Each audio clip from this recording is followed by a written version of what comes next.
comment générer plus de 30 sources de revenus grâce à l'agriculture. Sur cette vidéo, je vais partager avec toi un modèle agricole qui puisse comme ça te générer plus de 30 sources de revenus. Je dis bien 30 sources. Quand on sait bien que la plupart des personnes peinent à avoir ne serait-ce qu'une seule source de revenus. Marque-moi dans les commentaires le nombre de sources de revenus que tu as. Tu sais, il est dit, un homme juste se doit d'avoir au moins 7 sources de revenus. Au minimum 7 sources de revenus. Ici, je partage avec toi l'opportunité de pouvoir avoir plus de 30 sources de revenus grâce à ce modèle agricole. Donc, je vais t'inviter à rester jusqu'au bout de la vidéo afin de pouvoir bénéficier de ces 30 sources de revenus. Et quand je dis ici, une seule source de revenus peut te rapporter comme ça plusieurs centaines de milliers d'euros.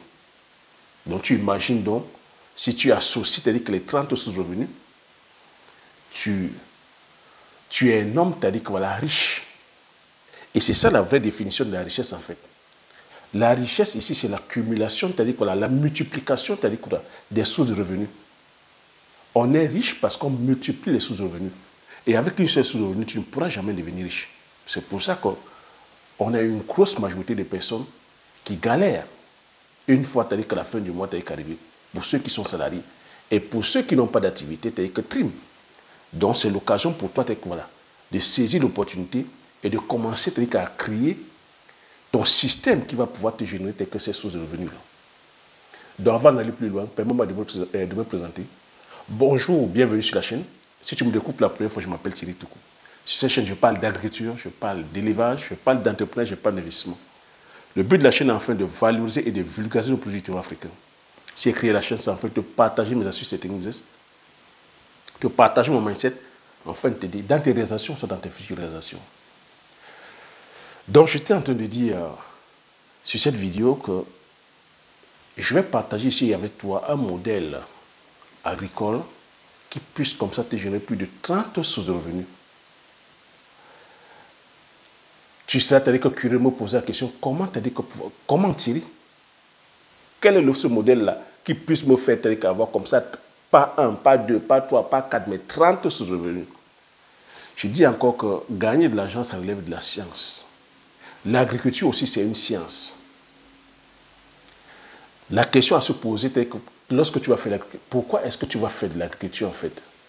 Si c'est pour gagner de l'argent, tu es la bienvenue. C'est ce que je vais partager ici avec toi. Si c'est pour nourrir, tu as aussi les hommes, tu es la bienvenue. Parce que ce modèle agricole, non seulement tu as dit que ça nourrit, voilà, son homme, ça permet de produire voilà, de façon saine, en respectant l'environnement, en respectant la biodiversité, en respectant l'écosystème et en produisant voilà, abondamment, parce que le but aussi c'est la productivité, c'est de produire abondamment. Donc c'est de comprendre que ce modèle n'a rien à voir avec le modèle conventionnel qu'on pratique couramment quand tu entends par modèle conventionnel le modèle d'agriculture industrielle, intensive, mécanisée, chimique sur la monoculture. Tu vois déjà quand je parle de 30 sources de revenus, tu vois que c'est plus de 30 cultures que tu pourras faire. Donc avec l'agriculture mécanisée, industrielle, sur la monoculture, tu ne peux pas t'aider qu'à avoir 30 sources de revenus. Toutes les personnes qui vont faire dans l'agriculture industrielle intensive et surtout sur la monoculture, c'est des personnes qui sont, lorsqu'elles s'engagent, elles prennent des gros risques. Et pourquoi est-ce que beaucoup échouent en fait? Beaucoup échouent parce qu'ils ont épousé le système de monoculture. Quand tu vas uniquement faire dans une seule culture, et en ce moment, que beaucoup vont choisir, voilà, pensez aussi que aller faire surtout dans les grandes surfaces. Je tiens à rappeler ici que l'agriculture n'est pas rentable parce qu'on est sur les grandes superficies. L'agriculture n'est pas rentable tout simplement parce qu'on est sur la mécanisation. Le rendement aussi ne se calcule pas que sur la superficie. La rentabilité en agriculture se mesure sur le choix de la culture, le rendement de la culture à l'hectare et puis justement la demande du marché. Et on fait des bénéfices lorsque, justement, on arrive à réduire le coût de production. Moi, j'entends beaucoup parler d'agriculture. Beaucoup de vous, quand je vous parle d'agriculture, vous donnent uniquement les chiffres, la rentabilité. Et il y a encore que ces chiffres sont discutables. Mais ne vous parlez jamais du coût de production. À contrario, le modèle que je vais partager ici avec toi tient compte du coût de production. Nous sommes les premiers à dire qu'en Afrique, on souffre du problème d'alimentation, ce qui est discutable. Vers quel modèle d'agriculture est-ce qu'on nous amène? Pourquoi est-ce qu'on est à chaque fois en train de dire qu'il faut qu'on produise massivement? Moi, je peux te dire qu'en Afrique, on ne souffre pas de productivité. Nous produisons, mais le problème, c'est que nous ne savons pas comment conserver nos produits. Ce n'est pas parce qu'on manque d'infrastructures, parce qu'on ne sait pas comment transformer, parce qu'on n'est pas encore dans le modèle de transformation, parce qu'on n'a pas le contrôle sur l'énergie. Tiens, je mets le doigt sur l'énergie. L'agriculture aujourd'hui industrielle, telle qu'elle est pratiquée aujourd'hui, est énergivore. Qu'est-ce que j'entends par énergie ici? J'entends par énergie le pétrole, le gaz, l'électricité, de l'eau, les engrais, les pesticides. Tu vois, la mécanisation lourde. Avant de pouvoir te dire introduire ce modèle-là, il faudrait que je te rafraîchisse la mémoire. Parce que lorsqu'on parle d'agriculture, on a plutôt toujours le regard ici en Occident. On pense que voilà, s'il faut y aller faire l'agriculture en Afrique, il faudrait qu'on fasse comme en Occident. Attention, il faut comprendre qu'ici en Occident, c'est un modèle qu'ils pratiquent depuis plus de 80 ans. Et un modèle aujourd'hui où ils sont en train de voir les limites de ce modèle-là. C'est un modèle aujourd'hui qui est très coûteux à mettre en place. Aller produire tel que comme les Occidentaux produisent, et eux, ils ne produisent uniquement sur la monoculture et sur les céréales. Sur les céréales, dont le soja, le colza, le tournesol, le blanc, l'orge, le maïs, le blé. Et tous ces céréales-là ne sont que produites en fait pour pouvoir nourrir les animaux en fait. C'est pour nourrir les vaches, nourrir les poules, nourrir les coqs, nourrir les moutons, nourrir la basse-cour, nourrir les animaux. Et l'autre partie, la grosse partie est faite pour pouvoir produire telle que l'énergie, qui est l'éthanol. Donc si tu ne comprends pas bien ce système-là, tu comprends que tu vas aller te lancer dans la production des céréales, par exemple. Sur quelle superficie? On voit beaucoup vont faire les céréales parce que les céréales aussi entrent en production au bout de 3 mois. Ben oui, les gens sont pressés parce qu'ils veulent gagner de l'argent rapidement. Parce que les céréales, c'est facile à conduire. Attention, grosse erreur. Lorsqu'ils vont donc se lancer que sur les céréales, ils vont aller se lancer sur des superficies de demi-hectare, de 1 hectare. Les céréales chez nous, que ce soit le soja, que ce soit le maïs. Quel est le rendement à l'hectare? Le rendement à l'hectare, si on a bien fait, c'est-à-dire que c'est 1 tonne. Beaucoup, c'est-à-dire que se battent sur demi-tonne. Certains, c'est-à-dire que sèment. Ça n'a même pas en production. Beaucoup n'ont pas pris, c'est-à-dire que le contingent qui est l'environnement, le climat. Depuis plus de 4 ans, je vous parle, c'est-à-dire que du problème du changement climatique. Ici en Occident, c'est-à-dire que les céréales sont produites sur des grandes superficies de plus de 100, 200, 3000 hectares. Et c'est irrigué. Le rendement, c'est-à-dire que les cultures, c'est basé, c'est-à-dire que sur l'eau. Tant que tu n'as pas de l'eau, surtout sur les céréales, parce que les céréales sont composées au moins à 85% d'eau. 85% d'eau. Donc quand je vois, nous en Afrique, on va faire le maïs, on va faire le soja sur 1 hectare, 2 hectares. Comment tu pourras être compétitif? Sans compter qu'avec le changement climatique aujourd'hui, nous dépendons de la météo. Lorsque tu vas aller s'aimer, les pluies ne viennent pas, tu perds ta production. Si tu fais même, tu as dit quoi, l'effort d'aller produire sur 50 hectares et que derrière, pour raisons climatiques, il n'y a pas de pluie, tu perds ta production. Qui c'est qui va t'accompagner? Nous ne sommes pas accompagnés. Nous ne sommes pas que subventionnés. Ici en Occident, ils subventionnent. Il y a des aides. Les banques accompagnent. Chez nous, les banques n'accompagnent pas.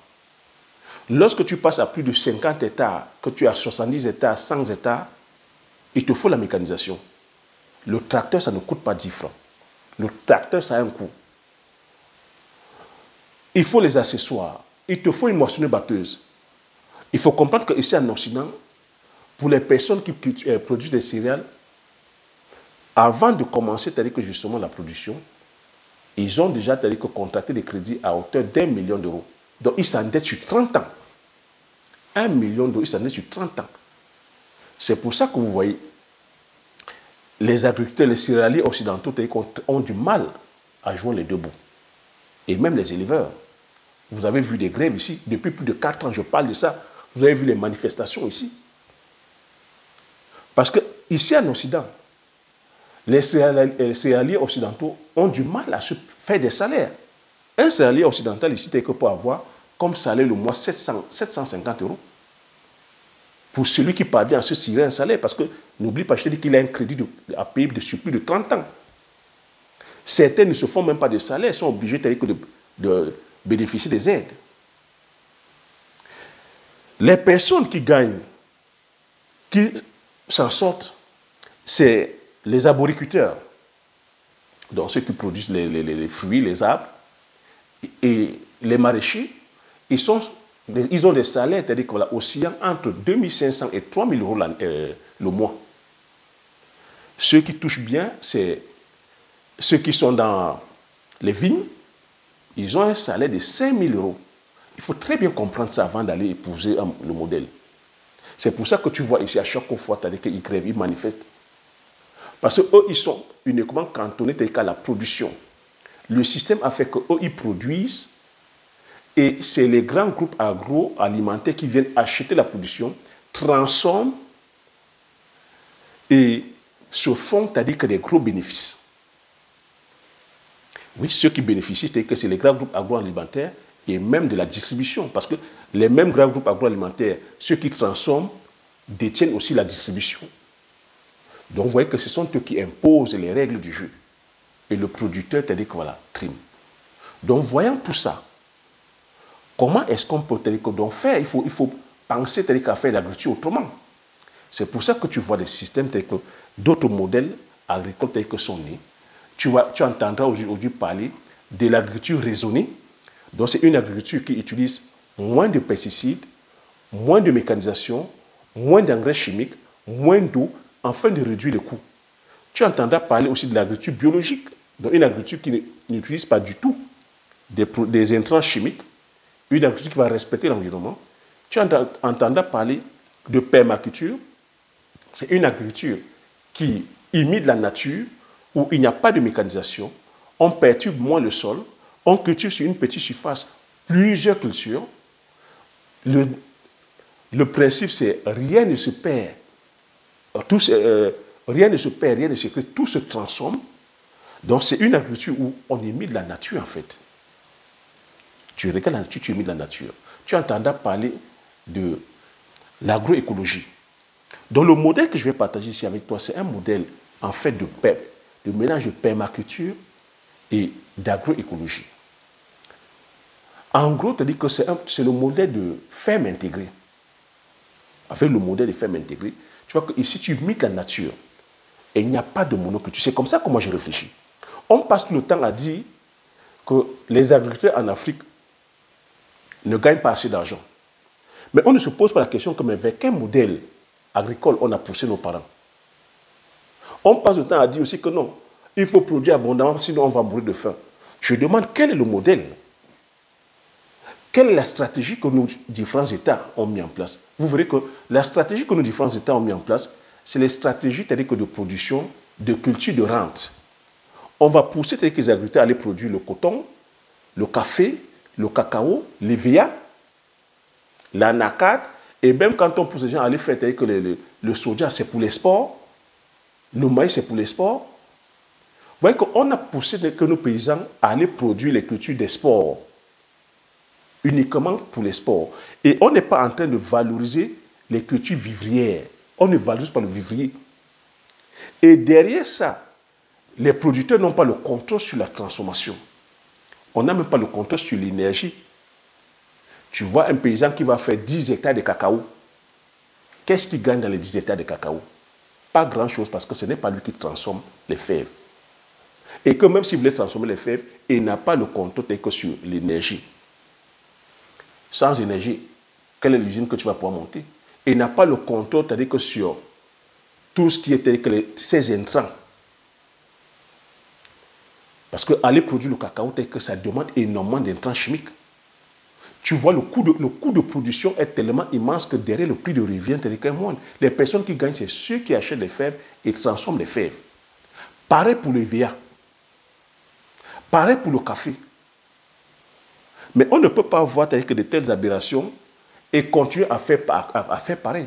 En tout cas, moi, c'est comme ça que j'ai pensé que le modèle, en me disant que non, je ne vais pas aller faire comme mes parents ont fait. Aller faire la monoculture. Ici, c'est-à-dire que je vais devoir, si je vais aller faire l'agriculture, je vais devoir diversifier, associer les cultures.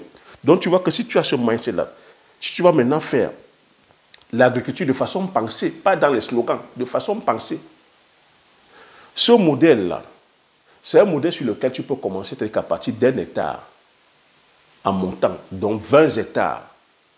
Parce qu'il faut aussi travailler à échelle d'hommes. Parce que le but ici, c'est de réduire le coût de production au maximum. C'est de pouvoir travailler à la main. Parce que l'agriculture, c'est vraiment avoir le contact avec la terre. C'est réduire le coût de production de la mécanisation. Parce qu'un tracteur, ça coûte cher. Et un tracteur, ça consomme de l'essence, du gasoil. Et ce gasoil-là qui impacte ton coût de production, qui impacte aussi le pouvoir d'achat avec de la ménagère. Tu vois que si tu produis avec le gasoil, le coût de production va dépendre, va impacter le panier de la ménagère. Et comme chez nous, nous n'avons pas le pouvoir d'achat, ben les gens auront du mal à acheter, à payer. Et c'est comme ça que beaucoup ont échoué. Donc tu vois, tu fais un modèle de permaculture où tu mets la nature. Quand tu regardes un peu dans la prairie, tu regardes dans la forêt, comment la nature fonctionne. La nature fonctionne en vertical et en horizontal. Donc tu as des arbres, tu as des arbustes, tu as des légumineuses, tu as des herbes. Donc tu fais pareil. Moi je te donne, dans ce modèle, tu peux incorporer plus de 30 cultures. Dans ce modèle d'agriculture de ferme intégrée, si tu as 2 hectares, 3 hectares, 5 hectares, 10 hectares, je dis 20 hectares, grand max, c'est magnifique. Tu peux intégrer des arbres, donc tu peux faire de l'arboriculture. Laisse-moi te citer les arbres que tu peux faire. C'est, tu sais, après, je vais dire, l'imagination, c'est-à-dire qu'elle n'a pas de limite. Mais je te donne comme ça quelques arbres que tu peux faire. Selon ta zone agroécologique, selon la demande du marché, tu plantes les arbres qui sont demandés par les consommateurs chez toi. Mais je te donne un exemple comme ça.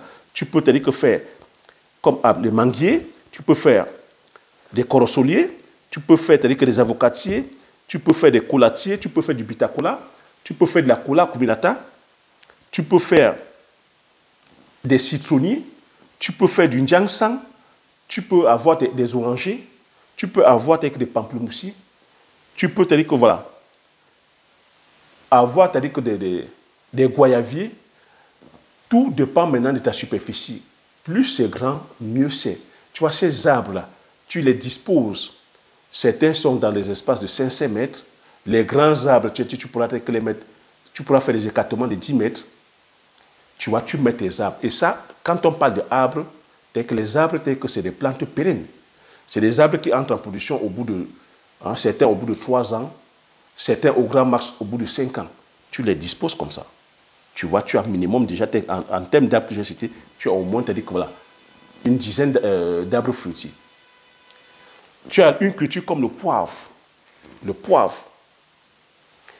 Si tu as 10 hectares, 15 hectares, 20 hectares, je te demande de réserver uniquement 2 hectares pour les poivriers. 2 hectares. Quand tu sais qu'un hectare de poivrier, ça te donne facilement 60 millions au bas mot, au pays. Quand tu viens vendre ici en Occident, tu chiffres au moins à 1 million d'euros. Tu fais 2 hectares, tu es plein aux axes. Derrière ça, j'ai dit, tu fais le poivrier, tu peux faire le maraîchage. Tu vois, tel que le maraîchage, l'avantage avec la permaculture, c'est que, comme je dis, tu imites la nature, tu ne laisses pas d'espace vide. Entre les lignes des arbres que tu as plantés, tu fais du maraîchage.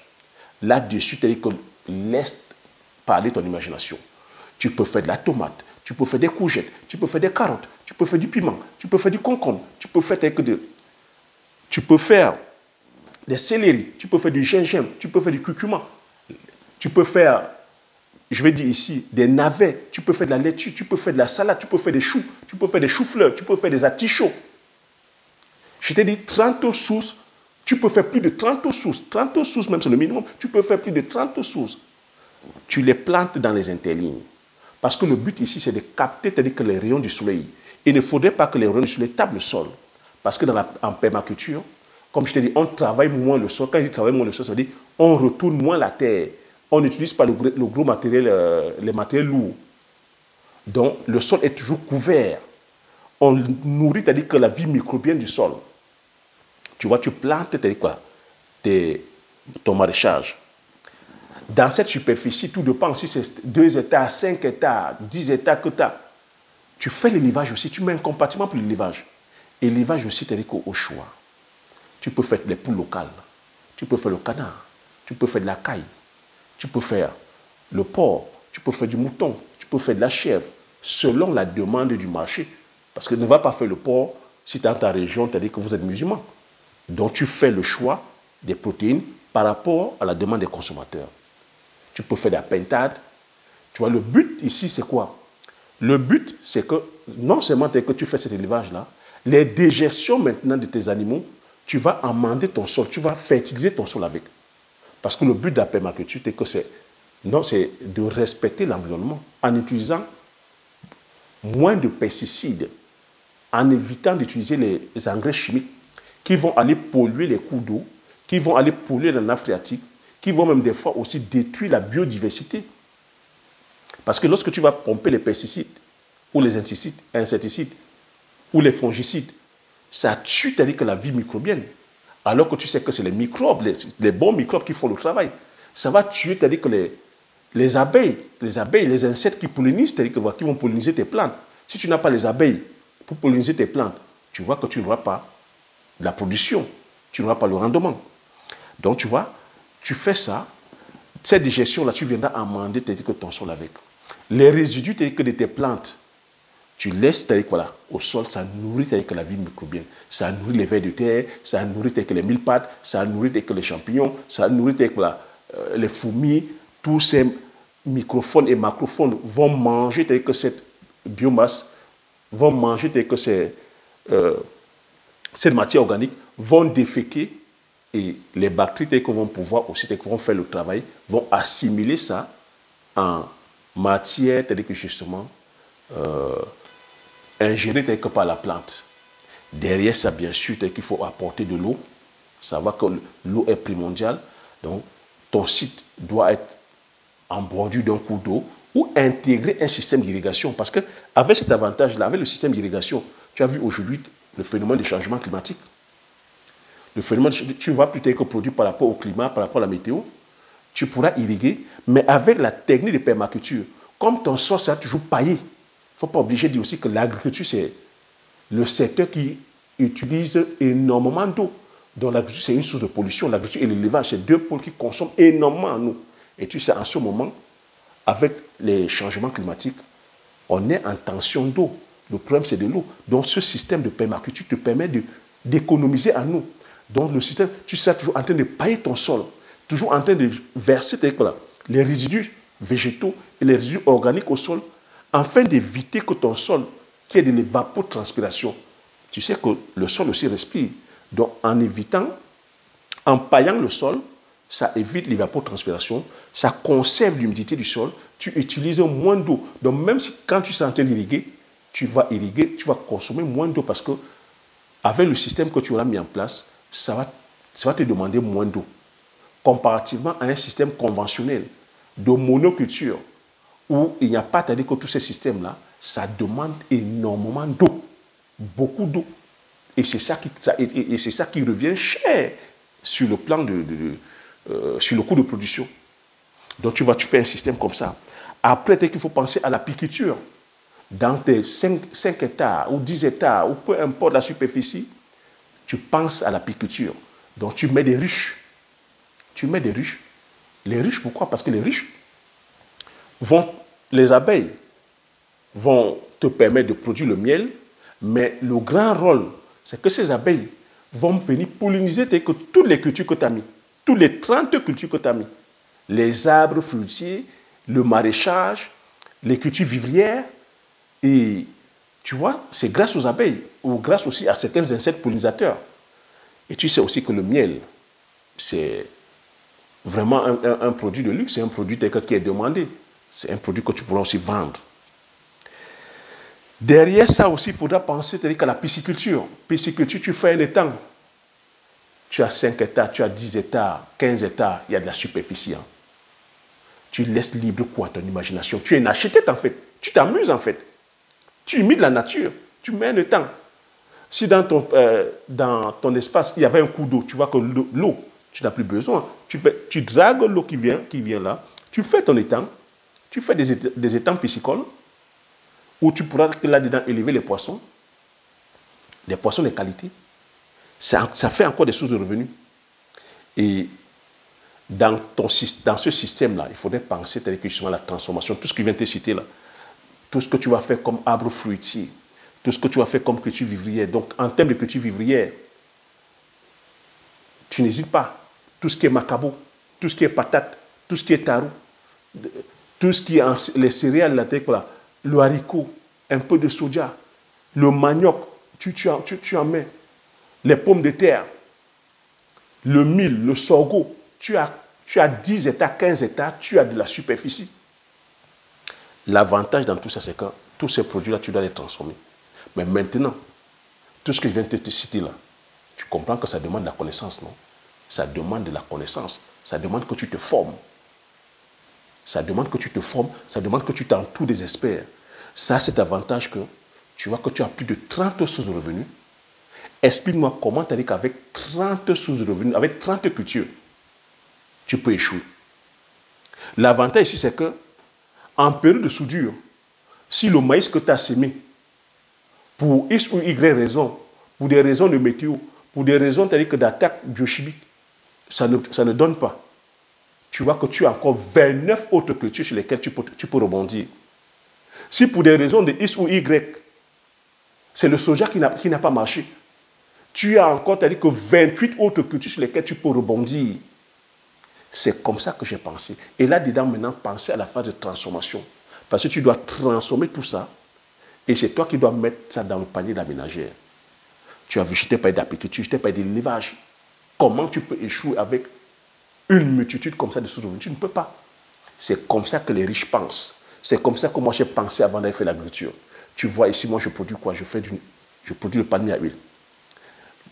Dans ce palmier à huile, j'ai mis une usine de transformation. Palmier à huile, une source de revenus. Quand je mets l'usine, tu vois que ça me multiplie les sources de revenus. En mettant l'usine, j'ai comme ça l'huile rouge, donc l'huile de palme. J'ai l'huile de palmiste. J'ai les tourteaux de palmiste. Voilà, avec les effluents, je peux faire du biogaz. Avec les coques de palmiste, je peux faire du charbon écologique. Et du charbon écologique. Ou du charbon actif. Et tu vois que dans ces mêmes huiles encore, je peux encore, c'est-à-dire que pousser encore d'autres sources de revenus. Aller faire, c'est-à-dire que dans la savonnerie.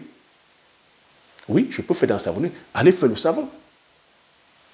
Je peux me lancer dans la cosmétique. Aller faire des huiles. Tu vois, les sources de revenus sont... Mais c'est intarissable. Je peux te dire que faire de la margarine. Rien qu'avec la culture du palmier à huile, tu vois les sources de revenus. Je me suis lancé aussi dans la culture du poivrier. Culture du poivrier. Autre source de revenus. Tu vois que rien qu'avec le palmier poivrier, c'est des cultures pérennes. C'est des cultures qui vont sur plus de 80 ans. Je t'ai dit que le poivre, un hectare de poivrier, c'est minimum 60 millions en Afrique. Ici en Occident, tel que je suis sur le million d'euros. Tu vois, c'est comme ça que je diversifie. Je suis allé faire dans le Njansan, comme tu m'entends. J'ai fait, nous faisons dans le Bitakola. Nous faisons dans la Kola Kuminata. On fait dans le Pébé. Tu vois, c'est autant de sources de revenus. Explique-moi comment, avec ce système-là, je peux finir pauvre. C'est impossible de finir pauvre. Parce que c'est des systèmes mis en place dont le coût de production, c'est-à-dire que n'est pas aussi élevé. Du moins, une culture comme le poivrier, un hectare, une fois que tu as investi, c'est-à-dire que par exemple, 15 000 euros. Après, la plantation roule tout seul. Il n'y a pas de mécanisation.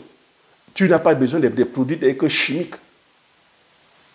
Et tu gagnes 60 millions sur plus de 80 ans.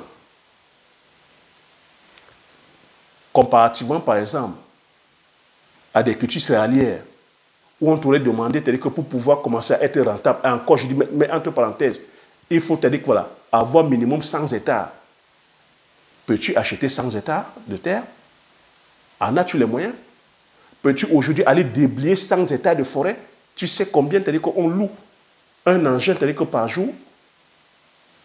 Tu vois que c'est des systèmes vers lesquels on ne pourra pas en fait. On est seulement dans la rhétorique à parler que non, il faut la mécanisation. Un tracteur minimum, c'est 60 000 euros.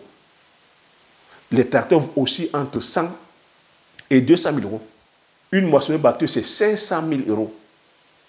J'ai expliqué en amont que les agriculteurs occidentaux commencent à avoir des crédits de pas moins d'1 million d'euros. Ils prennent des crédits sur 30 ans. C'est pour ça que vous les voyez, ils se suicident. Parce que quand ils n'arrivent pas à joindre les deux bouts, ils lâchent l'affaire. Or qu'avec ce système de ferme intégré sur 1, 2, 3, 4, 5 hectares, jusqu'à 20 hectares, tu es capable. Tu en as les moyens. Tu peux t'acheter 20 hectares. Tu peux t'acheter 2 hectares. Tu peux t'acheter 3 hectares et implémenter ce système-là. Et avec comment je te dis, 1 hectare de poivrier, tu es plein de sacs. C'est un patrimoine en fait. C'est un système qui te permet de créer le patrimoine. Avec ce système, tu ne cours pas sur l'argent, mais c'est un système qui te permet de créer le patrimoine. Tu as le poivrier, tu as le palmier à huile, tu as le Njansan, tu as le Bitakola, tu as tes arbres, tes fruitiers. Tu mets le maraîchage à l'intérieur parce que le système qui est important là-dedans, c'est que lorsque tu as mis tes arbres fruitiers, tu vois, lorsque tu mets tes arbres fruitiers, je te dis que les arbres fruitiers vont entrer en production au bout de 3 ans, grand max 5 ans. Mais la belle stratégie, c'est que tu ne vas pas attendre 5 ans. Pour ceux qui sont peut-être pressés, qui se disent que non, ils veulent gagner rapidement, tu fais le maraîchage. C'est pour ça que tu es conseillé de faire le maraîchage. Le maraîchage, les cultures vont entrer au bout de 3 mois. Une culture comme le gombo, c'est 45 jours. Tu fais les laitues, tu fais les légumes. Tu fais avec les cultures vivrières. Certaines cultures vivrières sont sur 3 mois, sont sur 4 mois, sont sur 8 mois, sont sur 12 mois, comme les bananes plantains. Tu vois que ça fait que au courant de l'année, tu as comme ça beaucoup de sources de revenus. Tu as des turnovers. Et tu as tes cultures, tes pérennes qui sont là, qui sont les cultures, tes principales. Tu vois que ça ne pèse pas sur toi. Tu as des rentrées de sous comme ça régulières. Pas une seule, pas deux, pas trois, pas quatre. Tu as plusieurs. Et au bout de 3 ans, tes cultures pérennes entrent en production. Tu as encore seulement mort d'argent, mon frère. Ça s'appelle la stratégie. Pour ça, il faut avoir cette information. C'est pour ça que vous voyez beaucoup échouer. Tous ceux qui ont échoué dans l'agriculture, c'est les personnes qui sont allées choisir la monoculture. Monoculture de tomates. Ils vont aller faire la tomate sur 200 mètres carrés. Ils vont échouer lamentablement. Parce que cette même tomate, ils ne peuvent pas faire la tomate sur 3 hectares, sur 10 hectares. Faire la tomate sur 10 hectares, ça a un coût. Et avec les changements climatiques, ils n'ont pas le contrôle, ils ne peuvent pas. C'est pour ça que beaucoup de compagnies agricoles ont floué les personnes. Parce que lorsqu'ils viennent vous dire clé en main de maïs, clé en main de tomate, clé en main de piment, c'est impossible pour eux de pouvoir produire à grande échelle par rapport aux contingences que je viens de citer.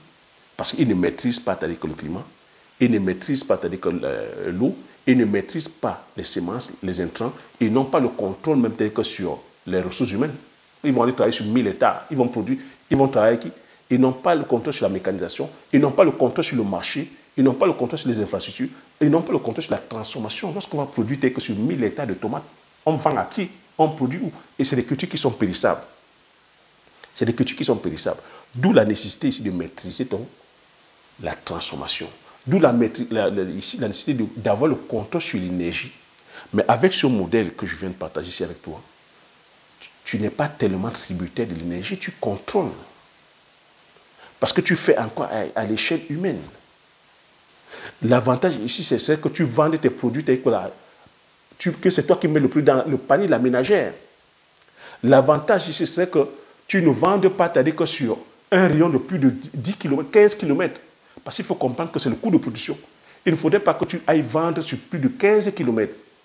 Parce que ce qui augmente encore le coût de production, c'est le transport. Lorsque tu vas sur 100, lorsque tu vas sur 50 km, 200, 300 km, ça augmente ton coût de production. Et derrière, tu auras du mal à taxer tel qu'à la ménagère. Parce que comme le pouvoir d'achat ne suit pas dans nos pays, par faute de manque d'emploi, ben, ton business va échouer. Donc voilà ce que je voulais partager sur cette vidéo. Ce modèle que j'ai mis en place, le modèle qui te permet d'avoir comme ça plus de 30 sources de revenus et comprendre ici que c'est comme ça qu'on fait donc pour devenir riche. La richesse, c'est la multiplication des sources de revenus. Avec une seule source de revenus, tu ne pourras pas devenir riche. Et que la richesse ici maintenant, c'est le patrimoine. Tu vois, tout ce que je viens de citer là, c'est le patrimoine. Lorsqu'on valorise ça, que ça shift maintenant, ça va shifter maintenant à plusieurs millions. Plus les années passent, plus ça prend de la valeur. Donc voilà comment tu te dois de réfléchir avant d'aller faire de l'agriculture, avant de choisir un modèle agricole. Donc si tu es intéressé par l'ensemble des cultures que j'ai citées, je vais t'inviter à regarder sous la barre de description. Tu cliques sur le lien où je partage avec toi plusieurs de ces cultures-là. Et si tu veux aller plus loin, je me ferai plaisir de t'accompagner. J'attends aussi ton avis dans les commentaires. Partage-moi tes préoccupations. Dis-moi où tu en es, quel est le modèle. Est-ce que ce modèle te plaît? Est-ce que tu es un visionnaire? Veux-tu créer une richesse générationnelle? Parce que ça, avec ce système, tu crées une richesse générationnelle. Donc, je t'attends dans les commentaires. Comme j'ai coutume à dire, l'information, c'est la connaissance, la richesse. Une fois que tu as ces informations, tu appliques tes stratégies et tu passes l'action massivement afin d'impacter ta vie et impacter la vie de tous ceux qui t'entourent. Ceci te dit merci. À la prochaine vidéo. Ciao!